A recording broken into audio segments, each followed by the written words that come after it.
세계 증시는 빠르게, 우리 증시는 폭넓게 가장 먼저 만나는 3분 증시입니다. 연합인포맥스 이민재 기자 나와 있습니다. 어서 오시죠. 네, 안녕하십니까. 네, 먼저 간밤 미국 증시 상황부터 정리해 주시죠. 네, 지난밤 미국 주식시장은 혼조세로 장을 마감했습니다.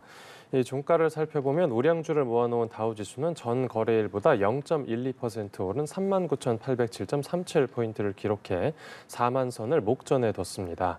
그리고 대형주 위주의 S&P 500 지수도 0.11% 상승한 5,254.35포인트로 거래를 마쳤습니다. 이로써 다우지수와 S&P 500 지수는 나란히 역대 최고 기록을 다시 썼습니다. 반면에 기술주 중심의 나스닥 지수는 0.12% 하락한 16,379.46포인트에 그쳤습니다. 우리 시간으로 오늘 밤 늦게 발표될 미국 2월 개인소비지출 물가지수를 앞두고 관망세가 나타났습니다. 또 미국은 부활절 연휴로 금요일에 휴장하지만 물가지표는 나올 예정입니다. 네, 벌써 1분기가 이제 다 지나가려고 합니다. 올해 한개월 동안 미국 증시 상황의 흐름은 어땠는지 궁금하거든요. 네, 이제 이번 분기 동안 다우지수가 5% 그리고 나스닥 지수가 9% 넘게 뛰었습니다. 네. 이제 무엇보다 S&P 500 지수가 10%대 상승률을 기록하면서 최근 5년 중에서 1분기 기준으로 가장 많이 올랐습니다. 네. 이 S&P 500의 상승을 주도한 종목은 단연 인공지능 반도체 대장주인 엔비디아입니다. 엔비디아 주가는 1분기 동안 무려 83% 급등했습니다. 특히 분기 말에 개인 투자자들이 엔비디아에 몰리면서 지난주에만 35억 달러, 네. 그러니까 우리 돈으로 4조 7천억 원 정도의 주식을 사들였다고 전해집니다.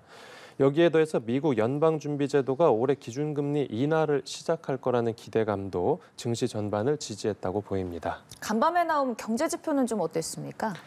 네, 이 경제지표는 꽤 잘 나왔습니다. 네. 이제 미국 상무부 발표를 구체적으로 살펴보면 작년 4분기 미국 GDP 증가율 확정치가 3.4%로 나왔습니다.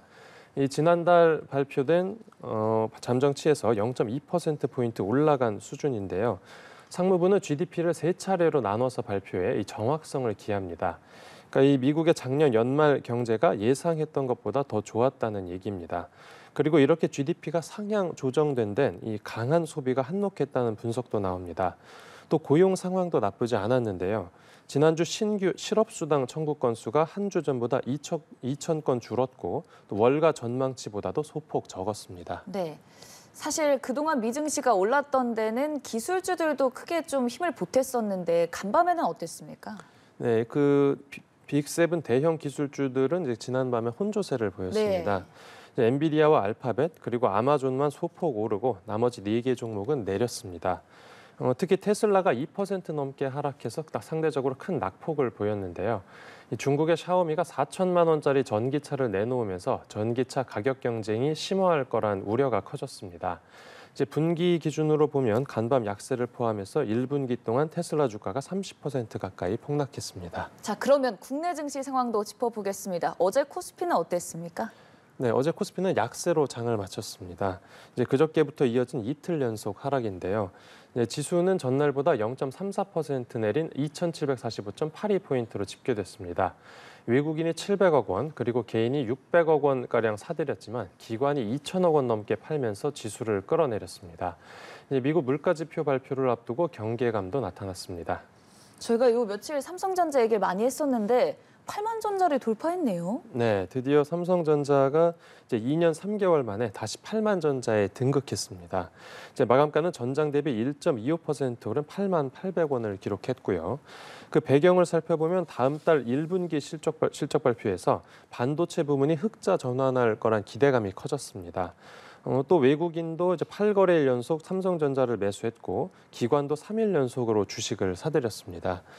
또 앞으로 삼성전자가 엔비디아의 반도체 물량을 납품하고 메모리 반도체 업황이 회복될 거란 전망이 커지면서 벌써부터 9만 전자에 안착할 거란 이야기까지 나오는 상황입니다. 네, 8만 전자까지 기록한 상황인데 코스피는 좀 약세를 보였단 말이죠. 다른 종목들은 어땠습니까?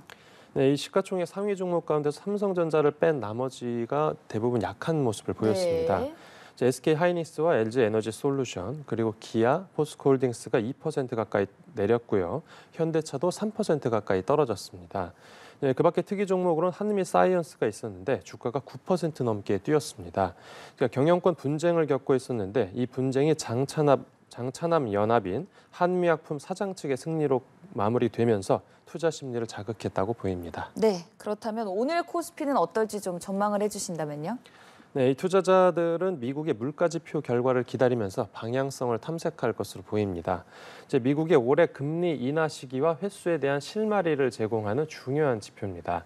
또 제롬 파월 연방준비은행 총재의 발언을 앞두고 있다는 점도 가격의 부담 요인으로 꼽힙니다. 네, 이 PC 물가 지수죠. 이게 기대치에 부합할지 또는 근접할지 지켜봐야겠습니다. 오늘 3분 증시 연합인포맥스 이민재 기자와 함께했습니다. 고맙습니다. 감사합니다.